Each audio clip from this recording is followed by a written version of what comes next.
There's fun in learning around the bend. You can even do it with your best friend. If there's science stuff that you like to know, come watch Allie and Coco's Science Show. Hey guys, welcome to Allie and Coco Science Show. You're so sweet. You're so cute. Hi. Today I want to do a special video. It's 5 tips for going green in Disney. Yeah, I guess it's still very much on brand, so like not that special. Yeah, I'm definitely, yeah. Oh, yeah, it's definitely me. So guys, I went on a trip with my parents last month to Disney for a few days, and usually when I'm in Disney I just go for the day and I go back home. I know you can't come with me, it's so sad, but while I was there I focused on how to find the best way to be green in Disney. So I'm gonna give my 5 best tips, maybe a couple honorable mentions because I just can't pick. So here are my 5 tips to going green in the Walt Disney World. Now you can use these also at any theme park, Disneyland, Universal, SeaWorld, or your local zoo, or if you're going out for the day to a park. So here are my 5 favorite tips. What?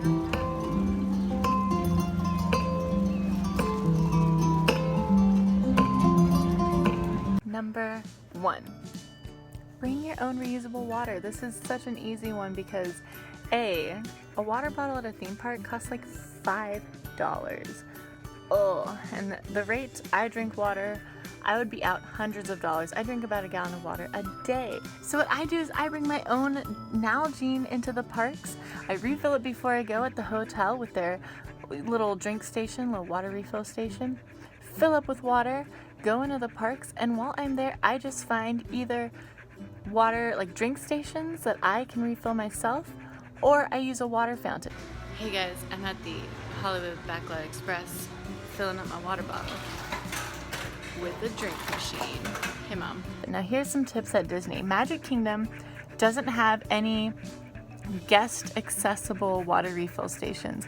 So when you're at Magic Kingdom, you can either use water fountains, which is what I do, or you can use, you can ask any quick service restaurant for a glass of ice water.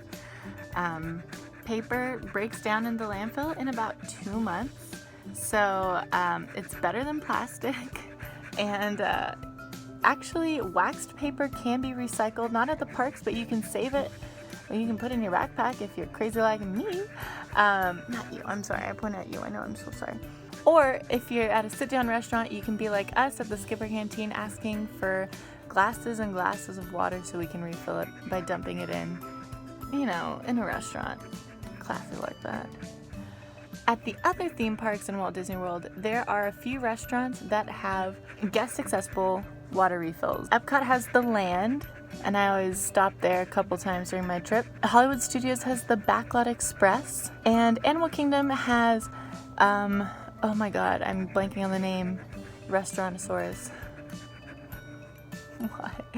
And Satuli Canteen all use, you can put as much ice water in your container as you'd like. I hate ice, but at Disney I will refill it with like 75% ice and water for the rest of it, because once my water is gone, my ice will melt. Or if I use a water fountain, it'll be ice cold. Actually, the water from the water fountains are pretty chilly, I will say.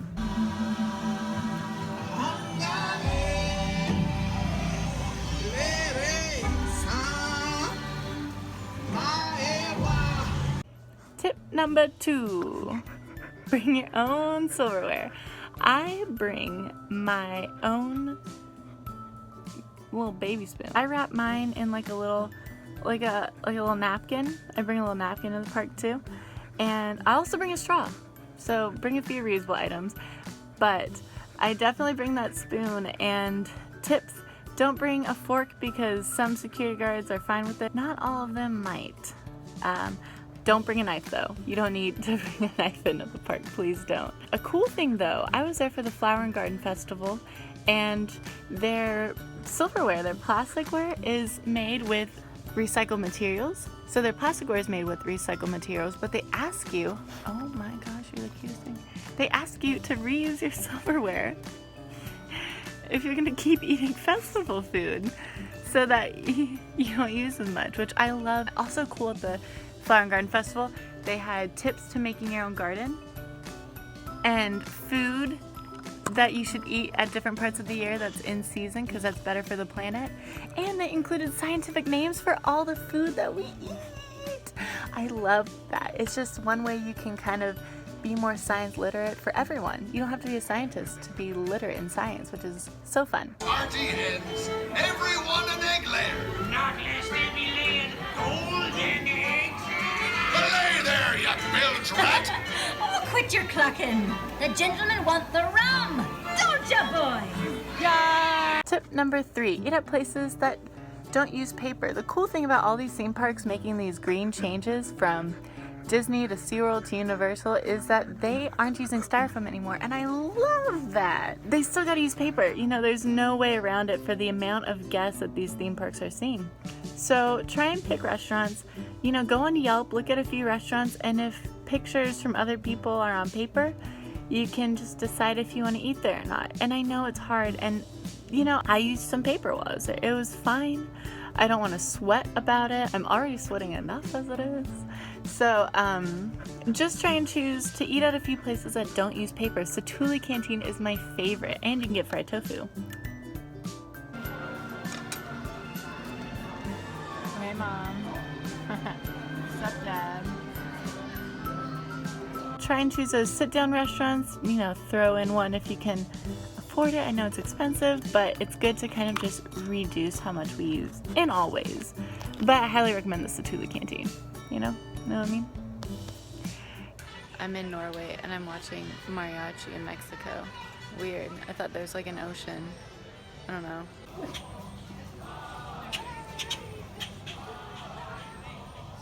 Tip number 4, choose your souvenirs wisely. So these ears are like the only souvenir I've bought besides food since I've started going to the parks. And the reason I bought them is because A, they're super cute, and B, I'm gonna wear them every time I go. Like, I'm getting my money's worth and I'm using the heck out of these. You don't have to get a souvenir every place you go, but you know, if it's like your kid's first, if it's your first trip or your kid's first trip or your dog's first trip, I wish, Colette, don't be scared to buy a souvenir. It's okay to buy things, just don't buy every stuffed animal you see and every t-shirt and every pair of ears. Choose wisely. I spent so long choosing these ears because A, I'm cheap as heck and I'm not going to buy 3 pairs of ears, but I also didn't want to use that many materials. So choose things wisely and don't just go with the fad like this is in right now, I'm going to get it. Choose wisely. A cool thing, sometimes you'll find souvenirs that are super awesome and just in their production. So one thing I bought like 10 years ago was this bracelet. The maps, they cut up and rolled into beads, and women in Kenya who are paid a livable wage rolled them and made them, and that's just amazing. There's also a lady at the Flower and Garden Festival who she would make jewelry out of all the parts of food that's annoying, like cantaloupe seeds and like coffee beans, and it was amazing. So try and support these local artists that come in for the art festival that make stuff out of old cans or things like that. So it's just really awesome to support these local artisans and to support that reusing, that green lifestyle. Also, they're pretty. So choose your souvenirs wisely. Oh, I just ate my vegan burger. It was awesome. Filled up this bad boy again. Another tip, don't feed the wildlife. I almost got hit by a white ibis. So don't feed the wildlife, guys. Then they get used to people, and then they expect food from people, and then they can lash out at people if you don't give them food. Don't feed the wildlife. Tip number 5, take that public transportation. I know if you're driving a car and parking at the resort, you have to pay to park your car there now. Pretty dumb. But you may be thinking, oh, I'll just like park at the theme park then. No, guys. You should probably be taking that public transportation. So whether it's a boat, a monorail, the new Skyliners coming in, or the buses. Now, the buses, if you were taking a bus in the 90s, it would take for freaking ever. You don't know when the next bus is coming, but now they tell you. And the apps tell you. Guys, it's never been easier. And the buses now run off of food waste. What? That's amazing. And Disney is working on becoming, I believe, carbon neutral. They've got solar panels in the shape of Mickey Mouse. So soon those Skyliners and monorails may be powered only by solely by solar power. So taking that public transportation is an amazing way to go green. The bus is going anyway. The boat is going anyway, so you might as well take it.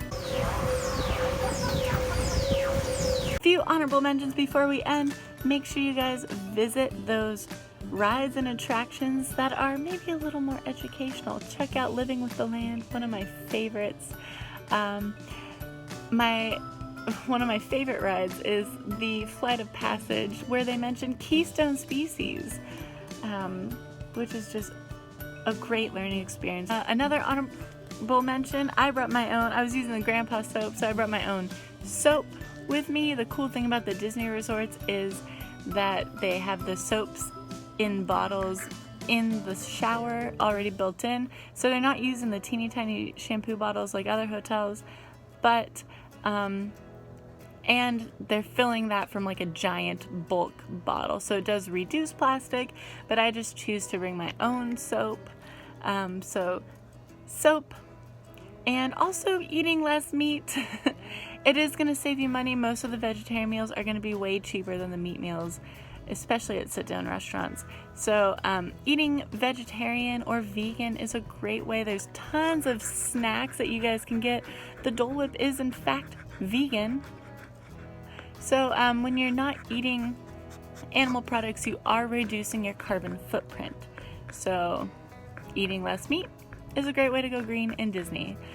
With that, there are my 5 tips to going green in Disney, plus 3.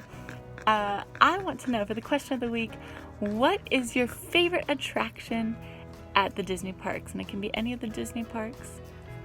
My personal favorite, I loved Ellen's Energy Adventure. I'm so sad it's gone. I love a 45-minute sit down learning about energy with jokes from Ellen and Bill Nye. But I love Flight of Passage. Yeah, I love the safari and learning about animals on the trails. But I gotta say, I love those classics. I love Pirates of the Caribbean, and I love the Haunted Mansion and the Jungle Cruise. So those are my favorites. I know I was supposed to just pick one, but I can't. Colette, what's your favorite? Of course, Colette. You love hotels. So guys, make sure you comment down below. What is your favorite Disney attraction? Thank you, Colette. And thank you so much for joining us. Have a magical day. I hate myself for doing that. Don't forget to like, comment, and subscribe. Bye.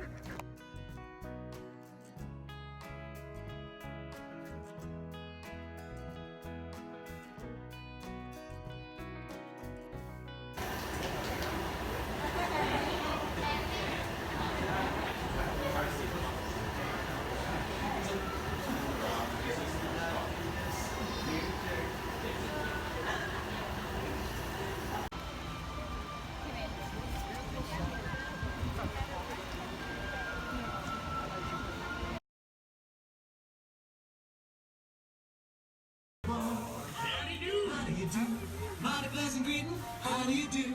Say when you